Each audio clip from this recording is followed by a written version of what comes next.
So, open season. This is a GBA game made by Ubisoft, and it is quite the game. It's actually a lot better than you'd think for a licensed game, and this was a PB run, a 4th place run I did earlier today, and it's going to go through. This is just post-commentary. This run is going to blaze by kind of fast, so I'm going to try to be good about it. The estimate's going to be about 30 minutes. It runs pretty quickly. We skip the dialogue with start. You're not going to see too much of really what's going on. If you know the plot of the movie, it makes enough sense. So the big thing you'll start seeing in this run that is important to it is the rolling. We roll more in this game than you do in Sonic. It makes you move faster and gives you a somewhat unstoppable momentum. Our present weapon is Dinkelman, our plush bear. It'll actually serve as our main weapon for most of the run. It's only melee, where the rest of our weapons are all some sort of ranged. This is just the intro of the game. This is the Timberline. It's a very short split. Won't take too long. We're mostly just going to roll and hit some things. Gets pretty fast. As the plot goes,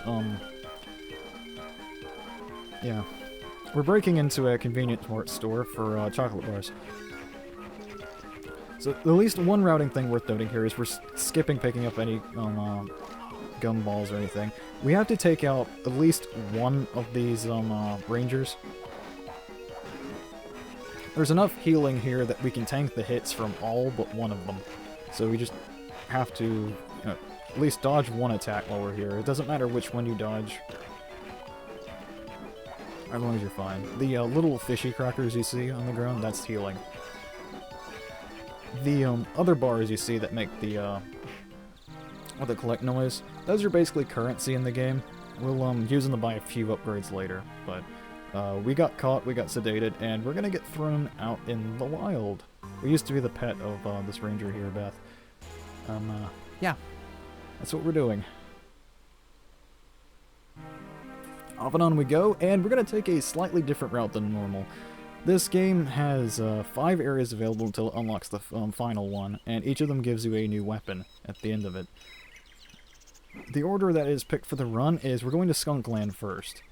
We don't need anything in particular to beat the boss of this run, and the weapon we get from this area will be quite useful in the next zone.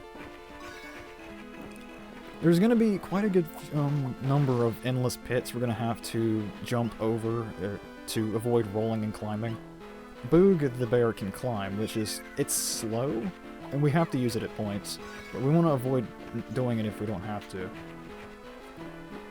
Throughout maps you'll see cages like that. They have trapped animals in them, and they usually are necessary for progression, though some of them are merely only for assistance.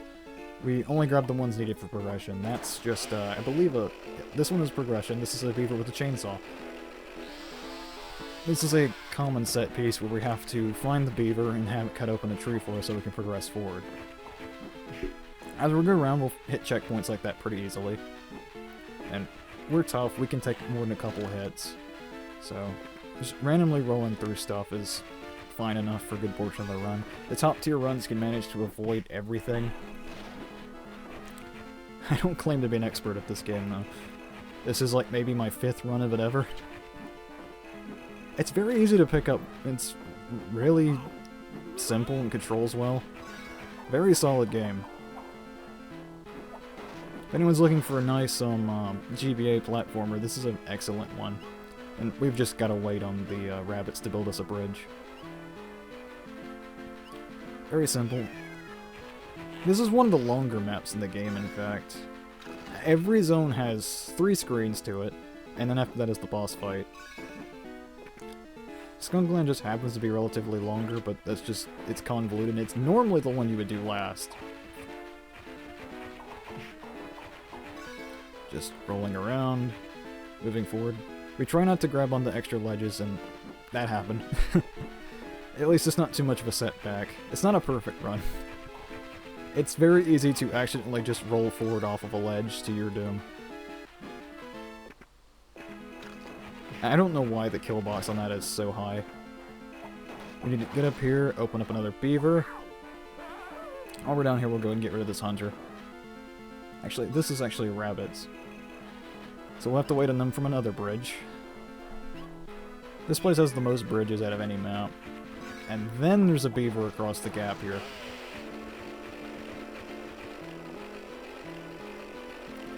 Yeah.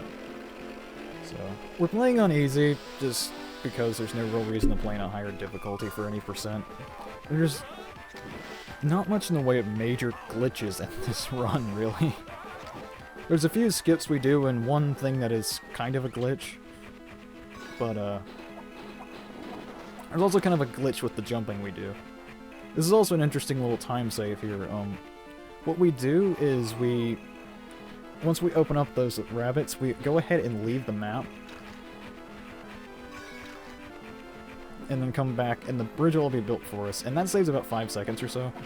It's surprisingly how much time it saves. I have to break these tents to get the boxes from underneath. Get some extra health. We want to stay up. We want to stay up on health because when we fight bosses, we tend to tank hits. A lot of this game is just tanking damage. We're gonna go ahead and do a very short, minimal time save by dropping there and barely making that jump. And another wait. This game moves by very quickly. And we should be just another small climbing section. And what you'll see here is a small thing. Whenever I'm climbing and you do a jump to the side, it automatically, you can sort of double tap in a way and get a little bit extra height than you would jumping off the side. And it's kind of a glitch, kind of not. It's just a weird trick. It's useful in certain places. And here we are to the boss. This boss is a guy in a truck. And all we're gonna do is we just tank the hits and hit him a bunch. When he hits us, we roll past him, and then just keep hitting him in the back. And there we go. I could have dodged that bullet and make it slightly faster, but yep, that's Skunk Woods. Very fast. We skipped this dialogue as well. We're basically causing unrest in the wilderness now. Yeah. So, once we're done with Skunk Land, we need to go to Rabbit Land. This is a mine shaft. The skunk was the weapon we just unlocked. We're gonna go ahead and grab our full fill of them, as we're gonna have 30 max. I stay here and grab extra for no reason. As you can see, they're basically kind of like throwing grenades. They're very useful for this boss in particular, and not much else that I can say.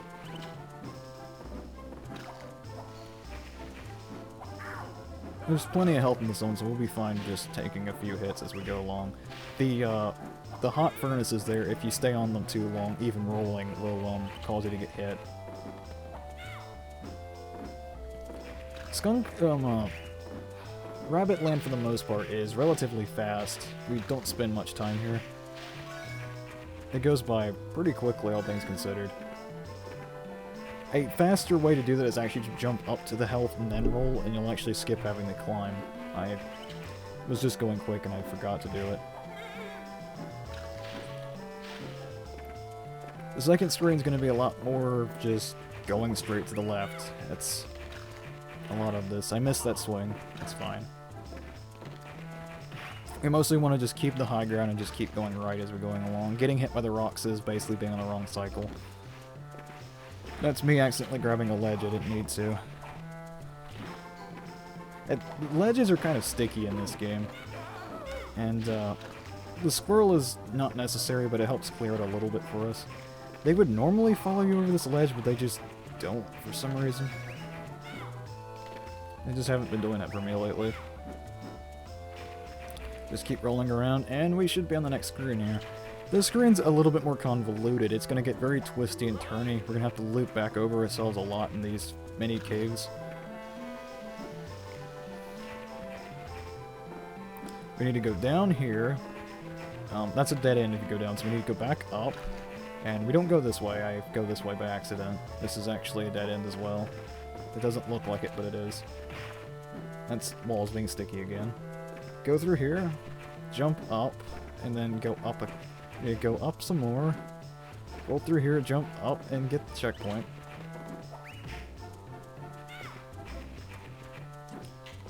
That was really sticky wall there. Oh yeah, if you get hit with the tranquilizers, the game does that. Luckily, it's rather temporary. And we go up some more, take a drop here, and then make sure we make this jump, otherwise we have to do it all over again, and then find ourselves a duck. The ducks usually fly you through certain locations, and most of them aren't required, but that one is. There's no other way up here that I know of. So now we're on the first boss. This one's a little tricky to land, but we're basically going to be using the skunks because they're the only thing that can get up on this top rail. He will do 2 passes across the top rail, and then he'll come flying through on the bottom.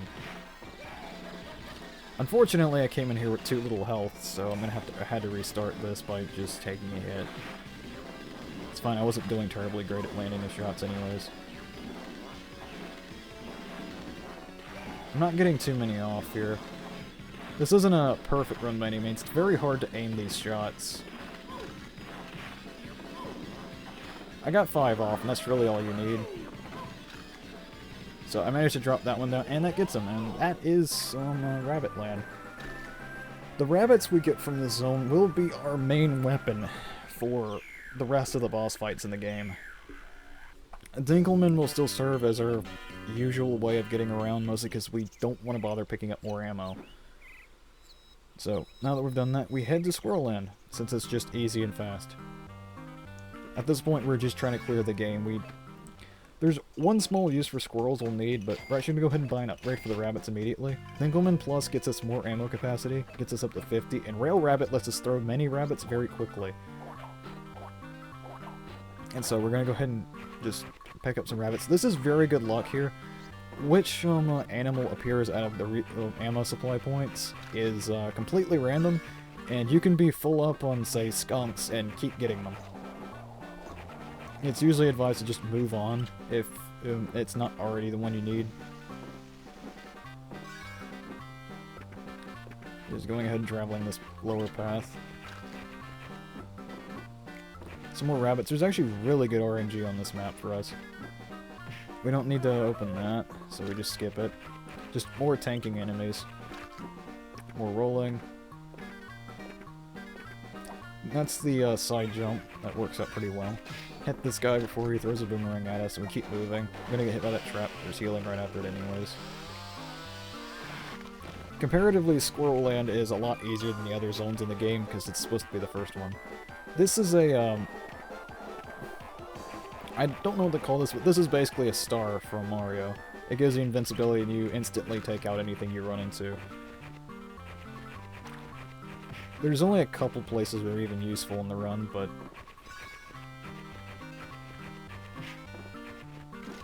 So I'm going to do this, and we're going to have to jump up this wall, open this up, and this is another beaver. If we stay over here, then we'll just dodge the tranquilizer. There are people with guns everywhere.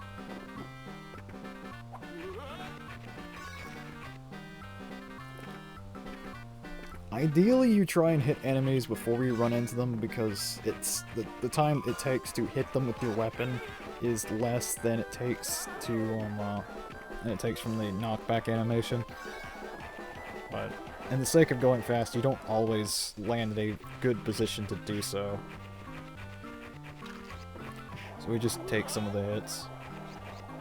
This area is a little confusing, but we're going to do a small routing trick to... I went the wrong way here at first, because it's very easy to do that here. So what happens is that we have 2 beavers we need to save here. There's one way up high and one kind of low, and they go into different locations. We have to have both of them to progress forward. We go up here, get this one, and then drop down, fall between these 2 platforms here, and then get this one right here. And we have to wait on them to come down, so there's not much we can do at this point. But this one will get this tree down here, and there's a tree upstairs, up the way a bit, that will have a checkpoint behind it and the actual path forward. You can hear it being cut open right now.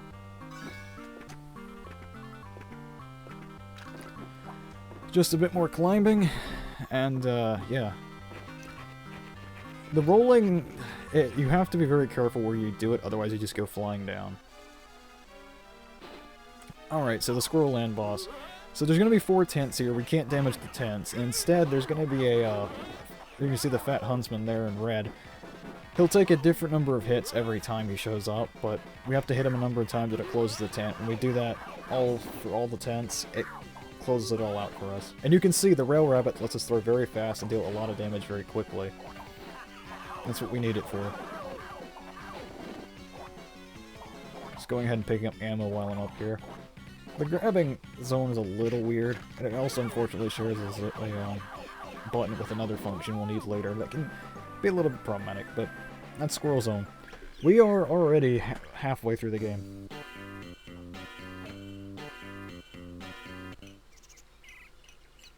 We're already halfway through the game and almost 2/3 through the run. The rest of this goes by pretty fast. Duckland is particularly challenging, honestly much harder than Skunkland is. And trying to get some more rabbits here while I'm here. Go ahead and fill up on all of them. I'll need a couple. The notable thing about this zone is all this kind of green goo on the ground. It actually makes you slide, but it also makes your rolls extend further. So we can actually keep up higher speed on it.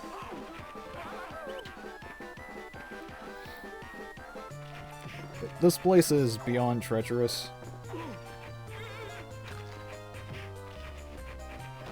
And the thing is the zone we save for last is Beaverland. And the reason why is because if you actually do Beaverland, it actually floods both Rabbitland and this place, Duckland. It actually makes them particularly harder given that water is instant death in this game. So we routed to avoid that, make this easier on ourselves. And it also just kind of ends up falling into a decent pattern that we get weapons when we need them. This map's still a lot of going left. It's a lot more forgiving this way, though. Just gonna roll over that, that's fine. Boog is an absolute unit. He can take a lot of hits, so... I'm gonna go ahead and grab this.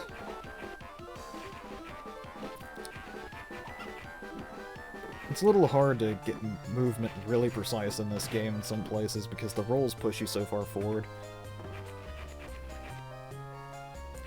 And we're on to the next stage. This is where it gets particularly hard in Duckland. As you see, here's the water.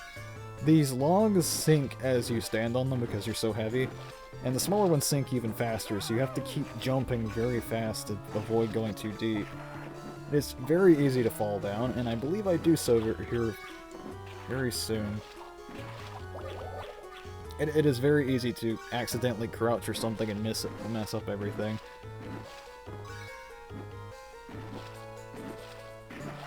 Luckily, that's not too much of a time loss.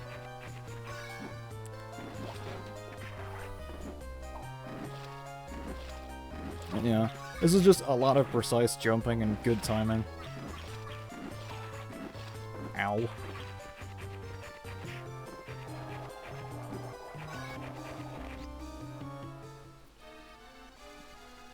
And now we're on the boss. This guy's a bit peculiar. He only takes 2 real hits to defeat.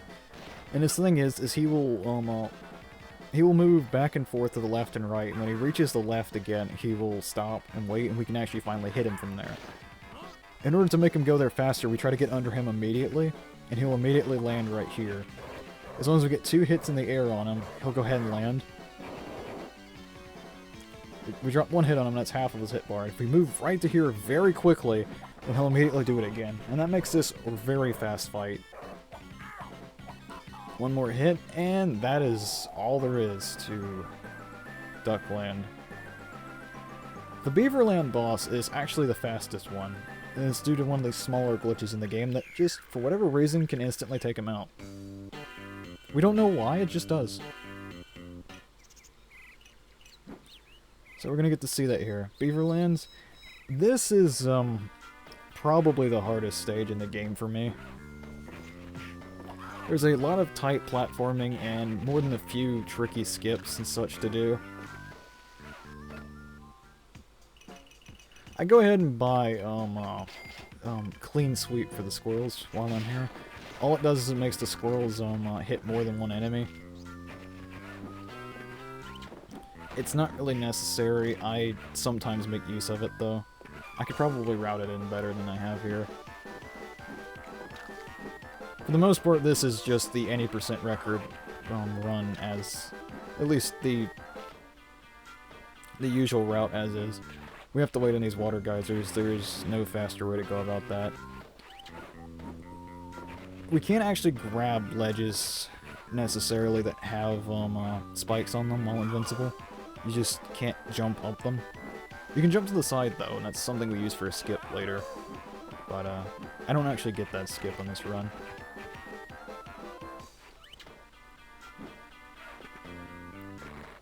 This run is this area is a little convoluted. This is where we start having to use some forced duck movement.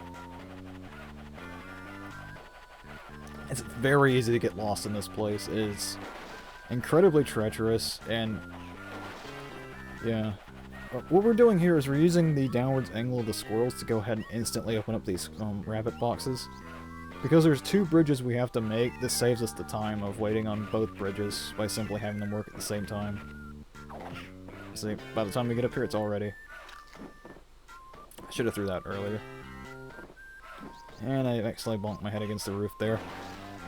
Another forced duck ride. You can only swap your weapons one way, which is a little annoying. Try to get up here as fast as we can. Just go all the way down. Roll through here, we have to get to the end of the hallway. That's a little bit faster. So, when I get this checkpoint here, there's not much I can do. I'm kind of stuck in a way, but if I go ahead and fall off the ledge, I automatically respawn. It's not the fastest way that I know of how to handle this, but it works. This is normally where we would do a skip to climb through those spikes. I didn't get it here, but it only saves a very little amount of time. This is another skip that I also don't manage to get. That one saves about 8 seconds.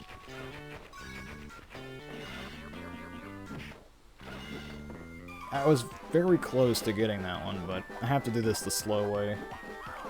As you can see, this place is just busy as all get out. It is very hard to tell what is going on. And your jump height is really not that great in this game. So what we're going to do is that, although there's a duck here, what we're actually going to do is just roll off this ledge, and then roll down again, and we can kind of skip ahead somewhat. So we need to get down here, grab this duck. This is the only duck here that we actually have to take. So we fly around, we prepare our squirrels, and we're going to clear open a path for us. Take out this guy. Take out the beaver. When the beavers slam the ground, they force you to fall faster and also stun you briefly. They're very annoying. So we try to get rid of that one. And what we're going to do is just jump this way, and we're good. Of course, I missed that jump, and you don't want to be right here. Because that duck just leaves without you. It's incredibly rude. You can do this without actually having cleared out those ledges. You just have to take force damage, but given I got full HP back from dying, I'm fine. This is very treacherous, as you'd normally fly through a lot of this with a duck, but now we're just gonna climb up the dam. And here we go, it's time to head to the boss. The dam's leaking a bit, but don't worry about that. It'll be fine. So what we're going to do here is immediately swap to rabbits, duck over here, and he's going to fly past us, and we throw a few rabbits, and he'll die instantly for some reason. He takes way more hits than that, and even then you can take him out with just normal... You can take him out even before he finishes his round there. He'll just sometimes immediately die. The final stage of the game is Shaw's cabin. He is the nastiest hunter in the area, and he is specifically hunting us. While he's working on some evil plan, he sees a beaver and decides to try and shoot it, and he is a poor shot and hits the dam instead. And, while we caused the dam to leak a little bit, he's flooding the entire place now by accident. Also, somehow he rotates his car on this tiny platform. He might not be a good hunter, but he's a master of transportation. This is gonna flood over the entire area. Boog and Elliot get taken away and split up. And our ranger friend from the beginning will also show up and come help us in a second. Come searching for us. Shaw was still out here, even as for the last day of hunting, trying to find us. Skip one dialogue. Another dialogue. And a third one. And this is the final level of the game. We need to go ahead and grab a few things here. I am not getting good drops at all. This is punishment for that good RNG earlier in the run. I actually had more than enough rabbits to not have to do that, so we have to take this damage, but if you wait a little bit, you can roll through that one. There's no checkpoints on this map at all because we're separated from Elliot. That's the deer, mind you.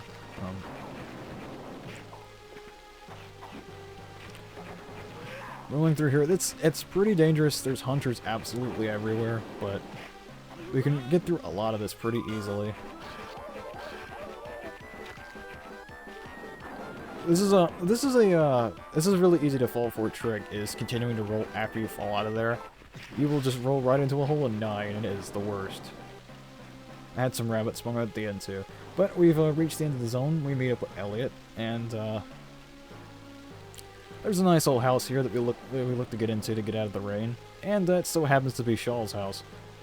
So he comes in behind us, and here's the final boss fight of the game. We are quickly going to try to equip rabbits as fast as we can and just huck them at him. And there he goes. That's phase 1. We always want to try to get back to the center of the screen for these. So for this phase, he's got a frying pan and will block anything we throw at him. But he's going to start doing slide dashes across the ground.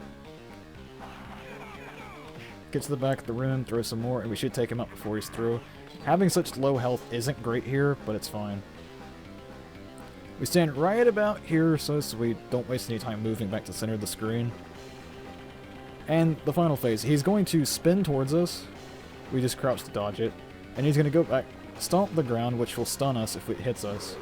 He's going to spin back, and he'll stop. And we just use a roar for really the first time in the run, which slows down time. Load in a bunch of hits on him, and that's pretty much it. We pick this up, and that is time. Yep. That's the game. It's very fast. I don't know what's wrong with my splits, but they split a little bit late. We meet up with our ranger friend, everything is fine. We decide to stay with the animals, it's the plot of the movie. It is a licensed game after all. But yeah, that's this run. It's, I imagine this will be very easy to fit in somewhere. Like I said, my hours are pretty late at night, but this is just a 30-minute run. So, like, this was a problematic run, and it only took me 27, and it was 4th place. You can go pretty fast in this.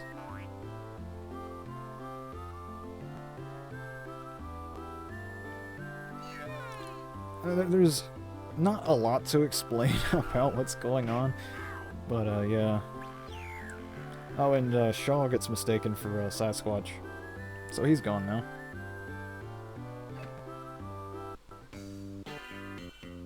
And yeah, we saved the forest. That's the end of the run.